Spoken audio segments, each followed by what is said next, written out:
Hi friends, welcome to my channel. আজকে আবার নতুন একটি রান্না নিয়ে তোমাদের কাছে এলাম। সেটা হচ্ছে রুই মাছ দিয়ে আমি আজকে একটি রান্না করব। তার জন্য আমি রুই মাছের 4টে পিস নিয়ে নিয়েছি, নুন হলুদও মাখিয়ে নিয়েছি এতে। এবং এটা আমি কিভাবে করব দেখো, এটাকে দইরিও বলতে পারবে না, আবার মাছের ঝালও ঠিক বলা যাবে না। আমি একটা সুন্দর কম্বিনেশন, এমন একটি টেস্টি পদ করব। তোমরা অবশ্যই পুরো ভিডিওটা দেখো এবং দেখতে থাকো এটা আমি কিভাবে করছি। দেখো, আমি প্রথমে কড়াই বসিয়ে দিয়েছি, মাছগুলোকে প্রথম ভেজে নেব। আর সবসময় তোমরা মনে রাখবে, যারা নতুন রান্না করছো, মাছ ভাজার জন্য কিন্তু কড়াইকে খুব ভালো করে গরম করে নেবে, নাহলে কিন্তু মাছ লেগে যাবে। তো আমার কড়াই গরম হয়ে গেছে, আমি এখন তেল দিয়ে দিচ্ছি। আমি সর্ষের তেলে করছি, তোমরা যা খুশি তেলে করতে পারো, কিন্তু এটা ঠিক কথা যে সর্ষের তেলে করলে এটা বেশি টেস্ট হয়।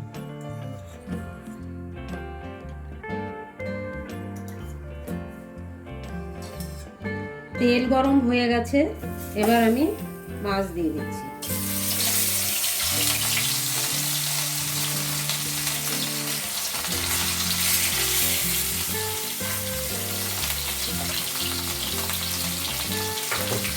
মাছগুলোকে আমি লাল লাল করে ভাজা করে নেব।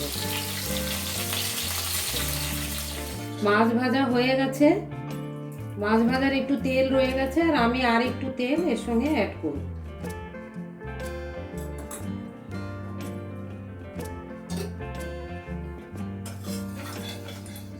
তেল গরম হয়ে গেছে, তেলের মধ্যে আমি দুটো তেজপাতা আর একটু সাদা জিরে ফোড়ন দেব।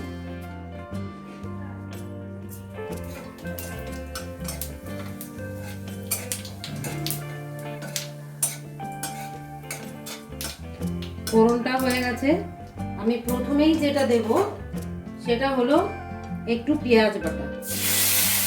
পেঁয়াজটাকে আমি বেটে নিয়েছি।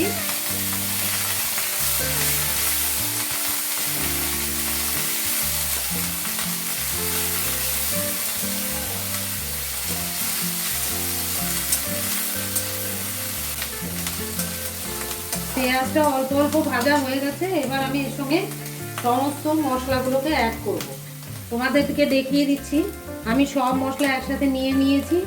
পরিমাণ মতো লবণ, 1 চামচ জিরের গুঁড়ো, 1 চামচ ধনের গুঁড়ো, হলুদ আর অল্প একটু কাশ্মীরি লঙ্কার গুঁড়ো, সব আমি একসাথেই দিয়ে দিচ্ছি। আর যেটা দিচ্ছি সেটা হচ্ছে দুটো কাঁচা লঙ্কা ফেলে নিয়েছি আর একটু আদা।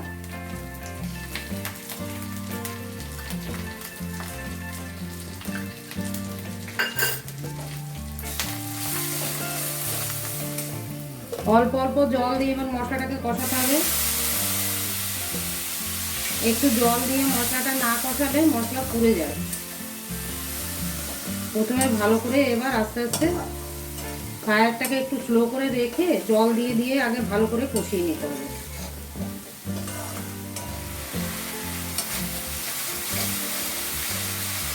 মশলা কষানো হয়ে গেছে, এবার আমি আঁচটাকে একদম লো করে দিলাম, কারণ আমি এখন এর মধ্যে একটু ফ্যাটানো টক দই দেবো। টক দইটা দেওয়ার সময় সব সময় ফায়ারটাকে স্লো করে নিতে হবে, নাহলে টক দই কিন্তু ফেটে যেতে পারে। তো আমি টক দইটা দিয়ে দিচ্ছি।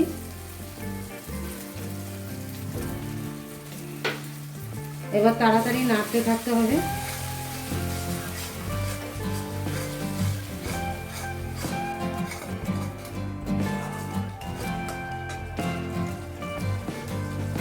টক দইটা কষানো হয়ে গেছে, এবার আমি লাস্টে যেটা দেবো সেটা হচ্ছে সর্ষে বাটা। আমি কিন্তু কেনা সর্ষের গুঁড়ো একটু নুন গরম জল দিয়ে ভিজিয়ে রেখেছিলাম, তোমরা সর্ষে নিজেরা বেটেও দিতে পারো।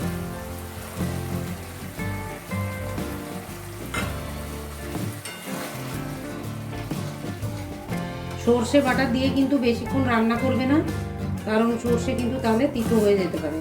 একটু 1 মিনিট মতো নেড়ে তারপরে আমি জল দিয়ে দেবো।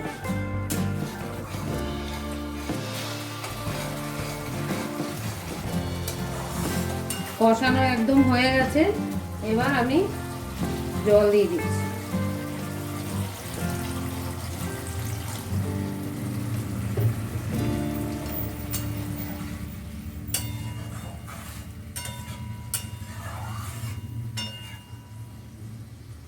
ঝোলটা ফুটে উঠুক।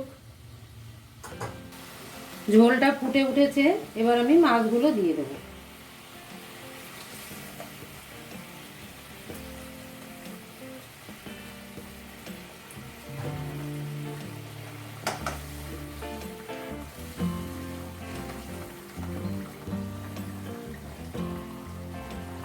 মাছগুলো দিয়ে একটু ঢাকা দিয়ে রাখবো। দেখো তোমরা, ঝোলটা ফুটছে। এখন আমি এটার উপরে একটু ধনেপাতা দিয়ে দেবো।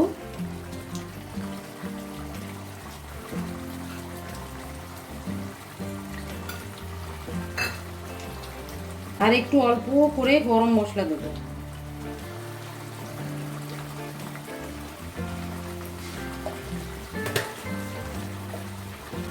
আর একটা চেরা কাঁচা লঙ্কা দিয়ে দিচ্ছি। রান্না অলমোস্ট হয়ে এসছে, তোমরা একটু দেখে নাও।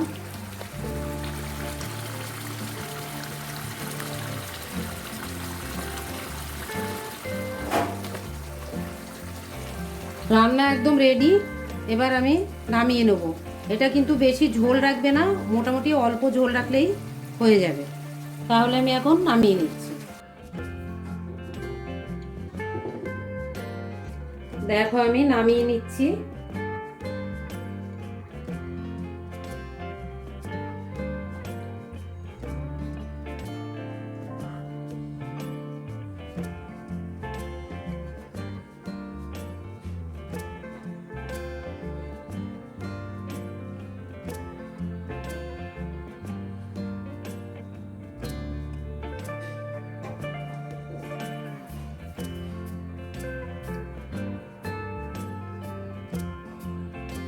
দেখো কি সুন্দর লাগছে, আর এখানে তো ভীষণ ঘ্রাণ বেরোচ্ছে।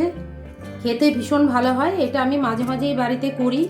আমার বিশেষ অনুরোধ রইল, তোমরা একবার অন্তত এটাকে করে খেয়ে দেখবে, কেমন লাগলো জানাবে। আর তোমরা অবশ্যই ভালো থাকবে। শেষ পর্যন্ত দেখার জন্যে সবাইকে ধন্যবাদ।